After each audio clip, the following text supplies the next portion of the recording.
My sister was a home economics teacher. I was not. She can make the most amazing meals. I cannot. But recently, I rejoiced when I read an article in the New York Times about making the perfect blueberry pie.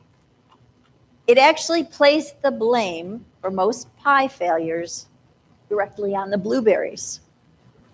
I thought there was only one single kind of blueberry, but come to find out, there are many varieties of blueberries, 5 main types, and over 150 cultivated types, and thousands that are not recognized.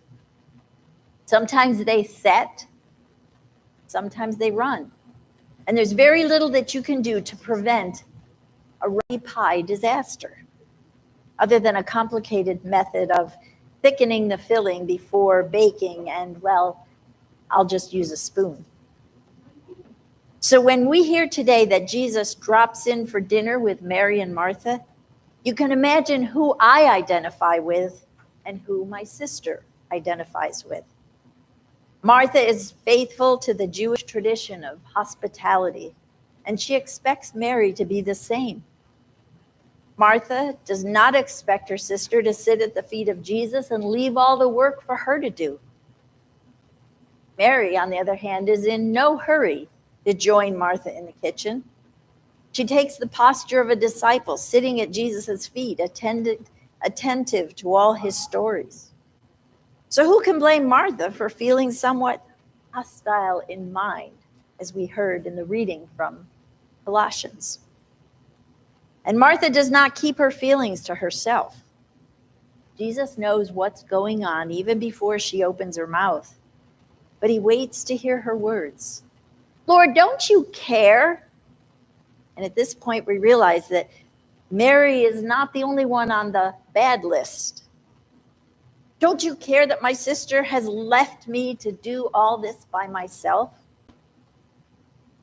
As a matter of fact, Jesus doesn't seem to really care, and this is an important part of the story.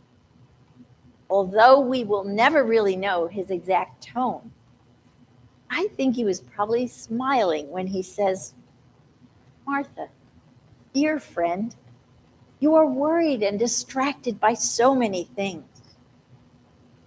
Jesus is not calling Martha out for being busy, for making dinner. Rather, he calls her out for being worried and distracted. Apparently, she was making a blueberry pie and had not read the article in the New York Times, placing the blame on the blueberries.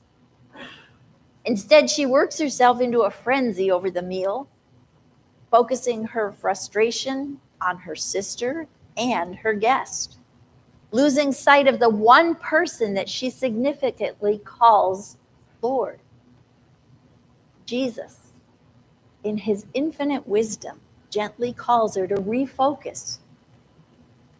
It's taken me a long time to understand that hospitality is not necessarily about whether or not the blueberries are set. Most important is the focus of the hospitality on the guests. For many years, this familiar story of Martha and Mary has been interpreted to prioritize the interests of the two sisters, the contemplative life of Mary over the active life of Martha. But this kind of interpretation leaves us with a story that encourages a tendency among some churches today to limit the roles of women, to limit them from an active role to the quieter life of contemplation, especially when it comes to leadership. Now think what would happen in this church if we relegated ministry only to the men. In the Episcopal Church, we have an egalitarian approach to ministry, and we can be very proud of it. The good news today in this gospel is that it can be read differently. It doesn't necessarily affirm a single story, the contemplative life over the active life. And it should never be used to deny anyone their gifts or their call to ministry.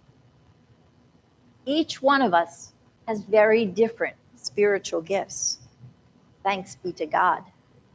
And we can make space for each other, for all of those different gifts. Theologian John Shea observes that in this translation that we have today, we hear that Mary has chosen the better part.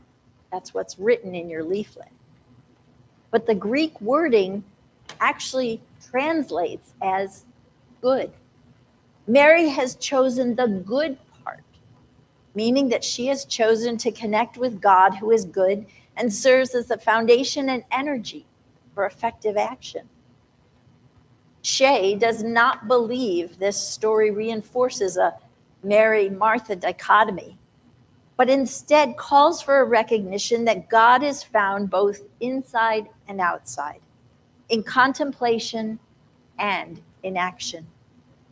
God sustains us while calling us to work, and through our service brings about a world of justice, mercy, and peace. This is not a story about either or. It's not a single story. You're either Mary or you're Martha. Instead, it's a story about both and. We are being called by God to be both Mary and Martha. Author Chimamanda Ngozi Adichie tells about growing up in a middle-class Nigerian family in her TED Talk, The Danger of a Single Story.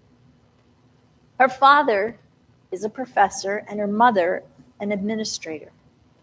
Like other families in her neighborhood, they had a live-in domestic help from a nearby rural village.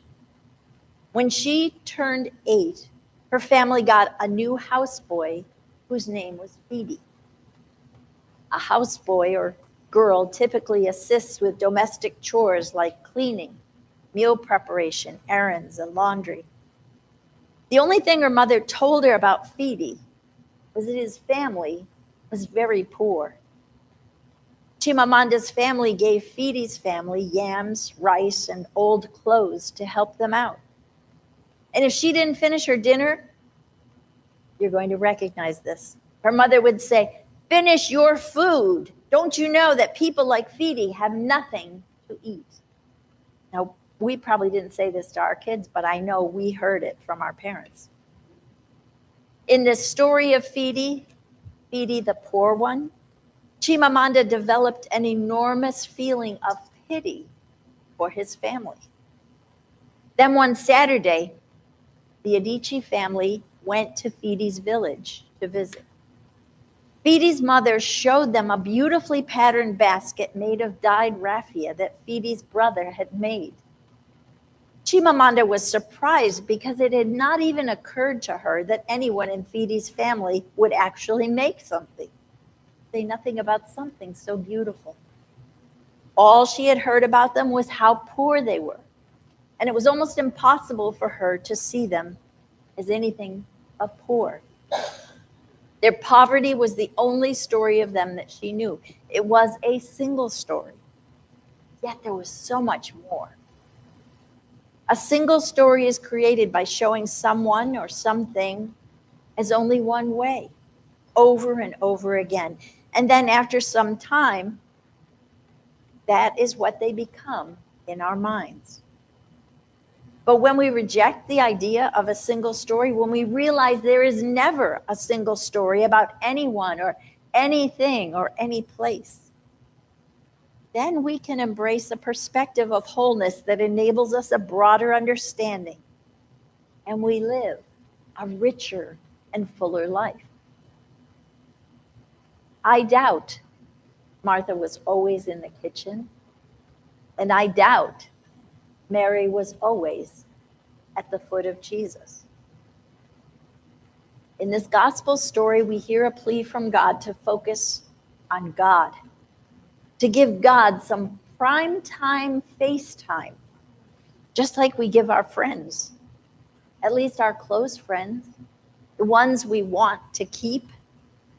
And this same God calls us to focus on God when we gather on Sunday, to move away from our space of being worried and distracted by so many things, to a place where we are in touch with the one thing that is needed, the good part that will not be taken away.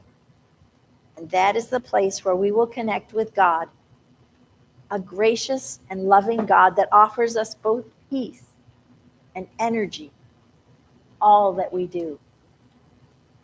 Maybe even in making a blueberry pie. Thanks be to God.